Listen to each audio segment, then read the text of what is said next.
MLA అంటే హడావుడి, ఆర్భాటం, వెనక ముందు బందోబస్తు, మధ్యలో ఖరీదైన వాహనం ఇలాంటివేం లేకుండా సామాన్యంగా సింప్లిసిటీతో గత ఏడాది కాలంగా ఎమ్మెల్యేగా ఎంపికైనప్పటి నుంచి అవసరమైతే టీ షర్ట్స్తో లేకపోతే మామూలు నార్మల్ ఫార్మల్ డ్రెస్తో కనిపిస్తుంటాడు ఎమ్మెల్యే గాలి భానుప్రకాష్. తండ్రి నుంచి రాజకీయాల వారసత్వంగా వచ్చినప్పటికీ తనదంటూ ఒక లక్ష్యాన్ని నిర్దేశించుకొని నియోజకవర్గంలో గత ఏడాది కాలంగా ఆయన ఎలాంటి పనులు చేశాడు, కూటమి ప్రభుత్వం అధికారంలోకి వచ్చిన తర్వాత నియోజకవర్గంలో తాను ఇచ్చిన హామీలు నెరవేర్చడా లేకపోతే నియోజకవర్గానికి ఇంకేం చేయాలనుకుంటున్నాడు? ప్రస్తుతం మనతో ఏడాది ఎమ్మెల్యేగా పాలన పూర్తి చేసుకున్న గాలి భానుప్రకాష్ గారు ఉన్నారు. ఆయన అడిగి మరిన్ని విషయాలు తెలుసుకుందాం. సార్, ఎమ్మెల్యే అంటే వెనుక ముందు సైరను, హడావిడి, తెల్ల చొక్కాలు ఏం లేకుండా ఎందుకు మీరు ఇలా నార్మల్గా ఉండడానికి ప్రయత్నిస్తున్నారు? ఇంకా జనరల్గా రాజకీయం మా ఇంట్లో చిన్నప్పటి నుంచి చూస్తూ ఉన్నా. ఎమ్మెల్యే అంటే ప్రజాసేవకుడి కింద చూస్తున్నాం, కానీ ప్రజల మీద అధికారం చెలాయించేవాడి కింద ఎప్పుడు చూడలేదు. ఎందుకంటే వాళ్ళు ఇచ్చిన అధికారం వాళ్ళకి సేవ చేయడానికి ఉపయోగిస్తే మనకి మంచిది, వాళ్ళు కూడా మనల్ని 10 కాలాలు చూసుకోవడానికి ఆస్కారం ఉంటుంది. ముఖ్యంగా ఒక ముద్దుకృష్ణుడి కొడుకు కింద కూడా నాకు కూడా కొన్ని రెస్పాన్సిబిలిటీస్ ఉన్నాయి. ఆయన నేర్పిన విలువలు కానీ ఆయన నడుచుకున్న అడుగుజాడలు కానీ ఖచ్చితంగా పాటిస్తూ ఉన్నాం. సరే, ఇప్పుడు ఏడాది కాలంగా మీరు ఎమ్మెల్యే పనితీరు మీరంతకు మీరు అంచనా వేసుకుంటే ఎలా? మీరు 100% సక్సెస్ అయ్యారా, లేకపోతే పాస్ మార్కులా, లేకపోతే ఫస్ట్ గ్రేడా? అంటే ఎప్పుడు కూడా 100% మార్క్స్ అనేది, ఎందుకంటే ఎప్పుడు కూడా కొంత ఇంకా చేయాల్సింది, మన ఆశయాలు చాలా ఉంటాయి, అనుకున్నవి అక్కడ దాకా రీచ్ కాలేము. గోల్స్ అని కూడా 100% అయితే మన దేవుళ్ళు అయిపోతాం. నిజం చెప్పాలంటే మార్కుల విషయానికి వస్తారు 100% 100కి 100 మార్కులు వేస్తాయి. ఎందుకంటే లాస్ట్ 5 ఇయర్స్ అంటే 19-24 మధ్యన పూర్తిగా లా అండ్ ఆర్డర్ పూర్తిగా తప్పేసింది ఆంధ్రప్రదేశ్లో. ఎంతసేపు కూడా మన ఆంధ్రప్రదేశ్ని ఒక బీహార్తోనో, పాకిస్తాన్తోనో, ఆఫ్ఘనిస్తాన్తో పోల్చే పోకళ్ళు స్టార్ట్ అయిపోయినాయి. అలాంటిది ఇవాళ ఆంధ్రప్రదేశ్ అంటే ఒక లా అనేది, ఇక్కడ మనకి చట్టం అనేది ఇక్కడ ప్రబలుతోందని చెప్పి ఒక విశ్వాసం మనం కలిగించగలం. అది కూడా షార్ట్ టైంలో. అది అంత ఈజీ కాదు. ఒకసారి లాలెస్నెస్ వచ్చేసినాక తిరిగి మన కంట్రోల్ తీసుకోవడానికి చాలా టైం పడుతుంది. ఎందుకంటే మనస్తత్వాలు మార్చాలా, పోలీస్ ఫోర్స్ని మళ్ళీ అదే పోలీస్ ఫోర్స్తో మళ్ళీ రైట్ పనులు చేయించే పరిస్థితి కూడా తేవాలా. అది చాలా అంటే కఠినమైన, అంత అనుకున్నంత ఈజీ కాదు అది. ఎందుకంటే తప్పు చేసినోడితో ఒప్పు చేయించడం, ఇంతకుముందు ఒక రౌడీ సేనలాగా ఉండింది అది. విచ్చలు పెడతాను, దొంగ కేసులు బనాయించడం, ఏమీ లేకుండా జైల్లో వేసేయడం, హెరాస్మెంట్స్, పోలీస్ స్టేషన్లు పిలిచి బెదిరింపులు ఇవే ఉన్నాయి. అంటే వాళ్ళు చెప్పడం, వాళ్ళు పోలీస్ స్టేషన్కి పిలిచడం, నువ్వు సంతకాలు పెట్టని చెప్పడం ఇవే ఉన్నాయి. ఇప్పుడు పోలీస్ అంటే పోలీసు అంటే ప్రజా రక్షక భటులు, అదే ఆ నిర్వచనానికి కట్టుబడి ఉన్నాం. అది 1 ఇయర్లో ఇప్పుడు ప్రజలు కూడా అంటే వాళ్ళ పీస్ ఆఫ్ మైండ్, ఏమన్నా చేద్దాం అనుకున్నా వాళ్ళు చేసుకుంటున్నారు, వాళ్ళ ఆలోచన ప్రకారంగా మాట్లాడుతున్నారు. స్వేచ్ఛ అనేది వాళ్ళకి బాగా మనం ఇస్తూ ఉన్నాం. 100% మార్క్స్ దాంట్లో. అయితే మేము గెలిచింది కూడా నా ఉద్దేశంలో 124 సీట్లు ఇవాళ వచ్చినాయంటే ముఖ్యంగా లా అండ్ ఆర్డర్ మీదే వచ్చినాయి. మనం పూర్తిగా గాడి తెప్పామనే భావన ప్రజలు వచ్చారు కాబట్టి 124 సీట్లు ఇచ్చారు. సార్, నియోజకవర్గంగా మీరు ఏమేమి అభివృద్ధి పనులు పూర్తి చేస్తారు ఈ ఏడాది కాలంలో? ముఖ్యంగా మనం మరమగ కార్మికులకి 500 యూనిట్లు ఇస్తామని చెప్పాము. అది కూడా క్యాబినెట్లో డిసిషన్ అయింది. అది కూడా ఇంప్లిమెంటేషన్ స్టేజ్కి వస్తుంది. అది ముఖ్యమైన ప్రామిస్. మరమగ కార్మికులకి మనం వెన్నుదన్నుగా ఉంటామని చెప్పాము. అది నిలబెట్టుకున్నాం. అలాగే రెస్ట్ ఆఫ్ చిత్తూరు అంటే ఇప్పుడున్న రెస్ట్ ఆఫ్ నగరి కాన్స్టిట్యున్సీలో ఉన్న 3 మండలాలు కూడా తిరుపతిలో చేరుస్తామని చెప్పన్నాం. దానికి కూడా క్యాబినెట్ సబ్ కమిటీ వేయడం జరిగింది. త్వరలో అది కూడా కార్యాచరణ చేసి తిరుపతి జిల్లాకి, ఎందుకంటే మాకు విద్య అయినా ఆరోగ్యమైనా కూడా తిరుపతి అటాచ్మెంట్స్ ఎక్కువ చిత్తూరుతో కన్నా కూడా. అదే ఆ వెసులుబాటు కోసం అని చెప్పి అడుగున్నాం. బాబు గారు కూడా దానికి సానుకూలంగా స్పందించారు. అదే క్యాబినెట్ సబ్ కమిటీలో పెట్టి అది కూడా చేయడం జరుగుతుంది. ఏ మండలాలు? నిండ్రా, విజయపురం, నగరి మండలాలు పూర్తి కూడా ఉన్న బ్యాలెన్స్ మండలాలు కూడా తిరుపతి తీసుకొచ్చే పరిస్థితి. అలాగే మనం చూస్తున్నాం, మనం అవాతాతలకు కానీ, వితంతులకు కానీ, వికలాంగులకు కానీ మేము మీకు భరోసా ఇస్తున్నాం, మేము ఉన్నాం మీకు అని చెప్పి మొదటి రోజే అంటే 7,000 రూపాయలు, అంటే గడిచిపోయిన కాలానికి కూడా 7,000 ఫస్ట్ టైం తీసుకెళ్ళి ఇచ్చిన దాఖలాలు భారతదేశ చరిత్రలో ఉన్నట్టు. అది మన ఆంధ్రప్రదేశ్లో జరిగింది. అది 7,000 రూపాయలు ఒకేసారి తీసుకెళ్ళి ప్రతి ఒక్క అవాతాత చేతిలో పెట్టాం. ఆ రోజు వాళ్ళ మొహంలో వెలుగులు చూసిన తర్వాత అనిపించింది, అబ్బో ఇది అంటే ఇంత మనం ఎఫెక్ట్ చేయగలుగుతామా అని చెప్పేసి. అది ఇవాళ మన నగరి కాన్స్టిట్యున్సీలోనే దరిదాపుల్లో సాలీనా ప్రతి నెల 120 కోట్లు మనం అవాతాతలకు కానీ, వితంతులకు కానీ, వికలాంగులకు పంచుతున్నాం. అది ప్రభుత్వం వాళ్ళకి అండాదండ భరోసాగా ఉందని చెప్పడానికి నిదర్శనం. అలాగే మనం చూస్తూ ఉన్నాం, ఇంకా రోడ్స్ కానీ లైట్లు కానీ ఇవన్నీ కూడా ఇవాళ రోజుకి ఎంఎన్ఆర్ఈజీఎస్ మన్రేగాలోనే దరిదాపుల్లో 100 కోట్ల పైన ఖర్చు పెట్టాం. టుడా ఫండ్స్ దరిదాపులో 34 కోట్లు పెట్టి శాంక్షన్ చేసి వాళ్ళు డిఫరెంట్ స్టేజెస్లో ఇంప్లిమెంటేషన్ స్టేజ్లోనే ఇంకా గోకులాలు కానీ ఇలా అన్నీ చేసుకుంటూ వస్తూ ఉన్నాం. కాలువలు కానీ ఇంతకుముందు మైనర్ ఇరిగేషన్ ఉందా లేదా అనిపించింది. ఇవాళ మైనర్ ఇరిగేషన్కి మళ్ళీ జీవం పోసి దాంట్లో ఈ మైనర్ ఇరిగేషన్కి సంబంధించిన ట్యాంకులు కానీ అవన్నీ R&R ప్యాకేజెస్లో మొత్తం అన్ని కూడా టేకప్ చేస్తున్నాం. అంటే సమగ్రంగా అన్ని చోట్ల అన్ని విభాగాలతో పనిచేయించే పరిస్థితి వాళ్ళు కనపడతా ఉంది. ఏ ఊరి పోయినా కూడా ఏదో ఒక వర్క్ జరుగుతూ ఉంటుంది. అది రోడ్ అన్నా కానీ కాలువ అన్నా కానీ చెరువు అన్నా కానీ ఏదో ఒక వర్క్ ఆ ఊరికి సంబంధించి అది దాని కార్యాచరణ కానీ దానికి ఉన్న ఇది కానీ పూర్తిగా బాబు గారు కుటుంబ ప్రభుత్వం. సరే, ఇంకా ఏదైతే గాలేరు నగర్ కానీ మీరు అదేవిధంగా ఈ సమ్మర్ స్టోరేజ్ ట్యాంక్ వాటర్ తెప్పించడానికి ఆ స్కీమ్ ఎంతవరకు వచ్చింది? గత ప్రభుత్వం కూడా మేమేదో చేసామని చెప్పారు కదా. నాకు తెలిసి గత ప్రభుత్వం పోలవరం ప్రాజెక్టు మన ఆంధ్రప్రదేశ్కి ఒక జీవనది లాంటిది. మొత్తం రాష్ట్రం అంతా కూడా సస్యశ్యామలం చేయాలా, నీటి సర్ప్లస్ స్టేట్ చేయాలనేది పోలవరం ప్రాజెక్ట్ అనేది ముఖ్యం. ఎందుకంటే కృష్ణా వాటర్ మనం తెచ్చుకుంటే ఇంత కృష్ణా బేసిన్ ఏదైతే ఉందో అది గోదావరి వాటర్తో వాళ్ళకి ఇచ్చేటట్టుగా మనం పూర్తిగా కార్యాచరణ అది. అంటే గోదావరి నీళ్ళు ఏదైతే సముద్రం పోతున్నాయో అది కృష్ణా బేసిన్కి ఇచ్చి కృష్ణా వాటర్ శ్రీశైలం నుంచి తీసుకొచ్చి రాయలసీమకి ఇచ్చేటట్టుగా. రాయలసీమ కరువు ప్రాంతం కాబట్టి అది అంత ఇంపార్టెంట్ ప్రాజెక్టు, అంత మనం నీటి ఆధారమైన ప్రాంతం. మనం అంత ఇంపార్టెంట్ ప్రాజెక్టు కూడా 70% పైచీలకు అయిపోయిన పని కూడా చేయడానికి ఆయనకి ఇబ్బందిగా ఉండింది జగన్కి. 3%, 5 సంవత్సరాలు 3% చేశాడు. అది కూడా గవర్నమెంట్ ఆఫ్ ఇండియా డబ్బులు సాయం చేస్తూ ఉందని చెప్పినా కూడా దాన్ని అడ్వాంటేజ్ తీసుకునే పరిస్థితి ఆయన ఉన్నాడు. ఇవాళ 1 సంవత్సరం అయింది, డైఫ్రామ్ వాళ్ళంతా కొట్టుకుపోయింది. దాని అంతా కూడా రెక్టిఫై చేసుకుంటా ఇవాళ దరిదాపులో 6% పురోగతి తీసుకొచ్చాం ఈ ఒక సంవత్సరం. ఇవాళ మనం చూస్తుంటే అక్కడ హెవీ మిషనరీ పనిచేయడం కానీ అదే కాకుండా R&R ప్యాకేజెస్ కూడా మనం ఇవాళ మూవ్మెంట్ తీసుకొచ్చాం. R&R ప్యాకేజెస్ తీసుకొస్తే కొద్దిగా మళ్ళీ కొంచెం హైట్ పెంచుకొని నీటి మునక ప్రాంతం ఏదైతుందో వాళ్ళంతా కూడా వాళ్ళకి రీలొకేట్ చేసి మనం మనం రిజర్వాయర్ చేసుకోవడానికి అవకాశం ఉంటుంది. పూర్తిగా వదిలేశాడు దాన్ని. అది నాకు అర్థం కావట్లేదు. ఎందుకంటే ఒక రాజకీయ నాయకుడికి కొన్ని ఇవి ఉంటాయి, ఎయిమ్స్ ఉంటాయి, అంబిషన్స్ ఉంటాయి.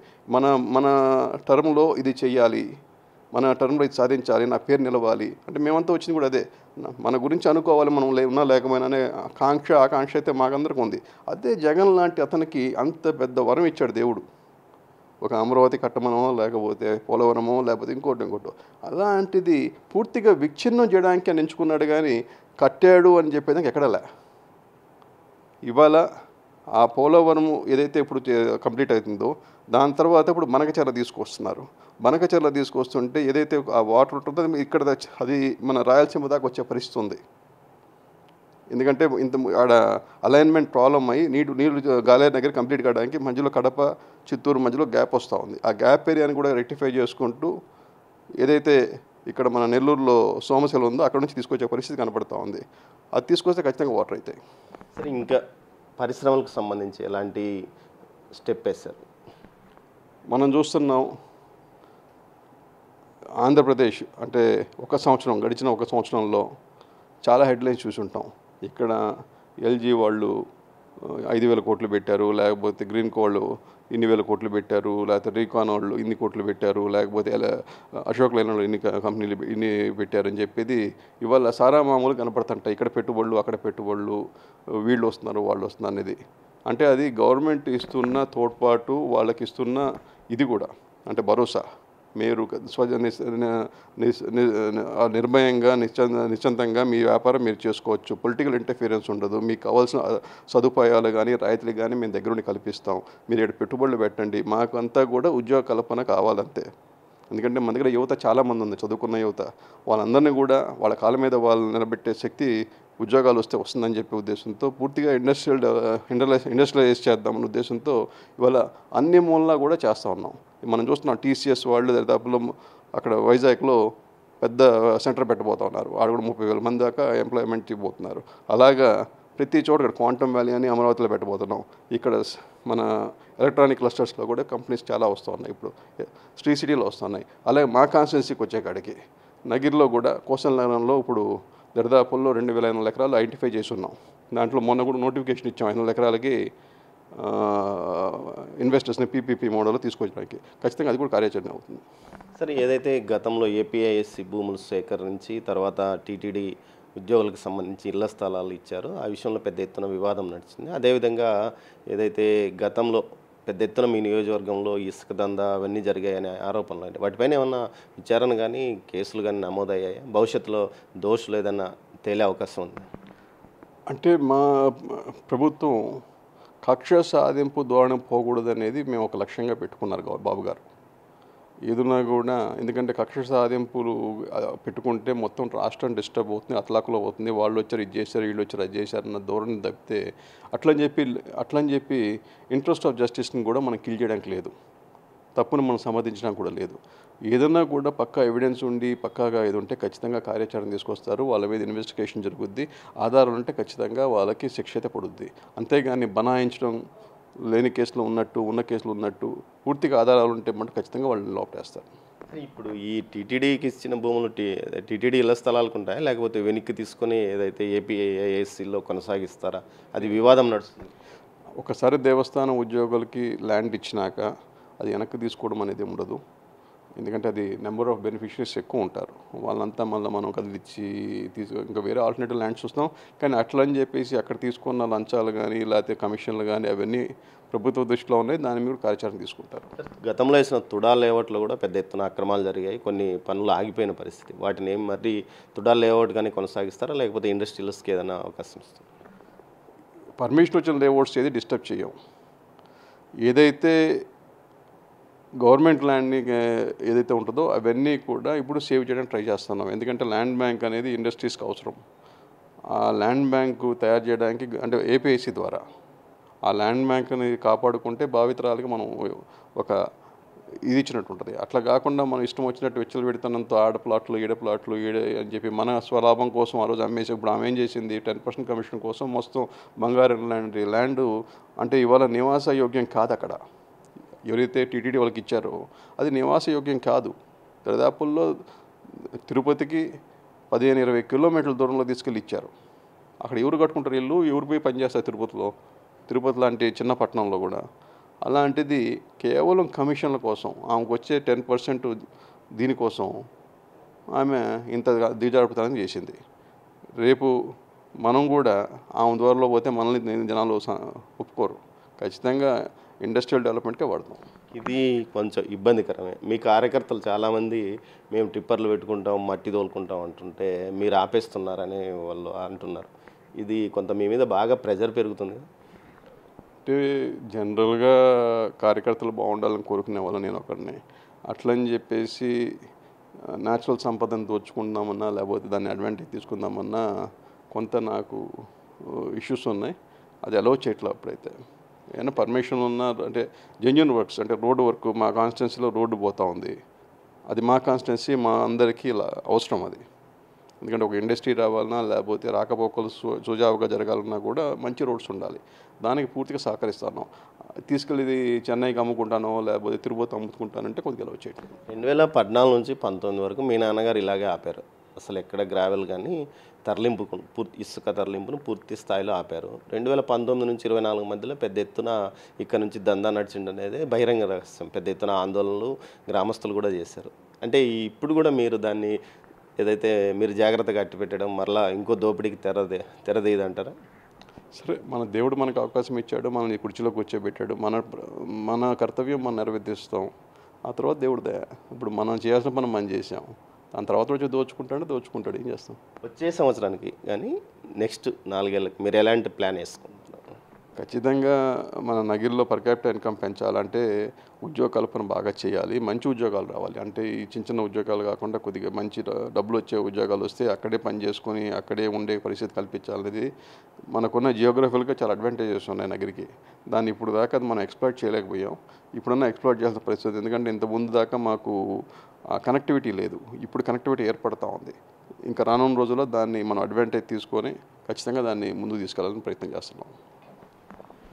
నగరి నియోజకవర్గ సమగ్ర అభివృద్ధికి కట్టుబడి ఉన్నాము. అదే సమయంలో ప్రకృతి సంపద దోపిడీ చేసుకుంటామంటే దాన్ని పూర్తి స్థాయిలో అడ్డుకుంటాను. మరోవైపు ముఖ్యంగా గతంలో జరిగిన తప్పుదాలకు ఖచ్చితంగా చర్యలు ఉంటాయి, కానీ బలవంతంగా తాము కేసులు నమోదు చేయమని చెప్తున్నారు. మరోవైపు ఇప్పటి వరకు చూస్తున్న అభివృద్ధిని తీసుకుంటే ఏదైతే మరమగ్గాల కార్మికులకు 500 యూనిట్ల వరకు విద్యుత్తు ఉచితంగా ఇవ్వాలని ప్రభుత్వం నిర్ణయం తీసుకుంది. దీంతోపాటు పెన్షన్లు 160 కోట్ల వరకు నియోజకవర్గంలో ప్రతి నెల పంపిణీ అవుతున్నాయి. దీనికి తోడు ఇటు రైతులకు సంబంధించి పూర్తి స్థాయిలో అన్ని ఇన్పుట్ సబ్సిడీ సామాన్లు అందుతున్నాయి.